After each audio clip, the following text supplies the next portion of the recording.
এই লোকটাকে কিন্তু আমরা সম্মান করি। শুধু তাই না, শেরে বাংলা একে ফজলুল হক, বিদ্রোহী কবি কাজী নজরুল ইসলাম, জিয়াউর রহমান, মাওলানা আব্দুল হামিদ খান ভাসানী, এদের সবাইকে আমরা সম্মান করি, কারণ তারা হচ্ছে বাংলাদেশের এক একটা নক্ষত্র। তাই বলে টাকার উপরে তাদের ছবি থাকা আমি মনে করি এটা প্রয়োজন না।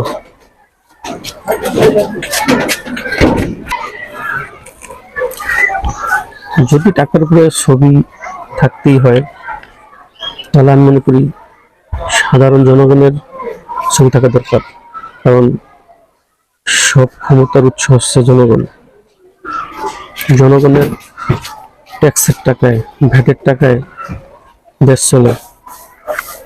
জনগণের ভ্যাট ট্যাক্সের টাকায় সরকারি কর্মকর্তারা বেতন নেয়, দেশের উন্নয়ন হয়। টাকার উপর ছবি থাকতে হলে জনগণের ছবি থাকা দরকার। আমি মনে করি, আমার সাথে যদি আপনারা একমত থাকেন তাহলে অবশ্যই ভিডিওটি শেয়ার করে দেবেন। ধন্যবাদ সবাইকে।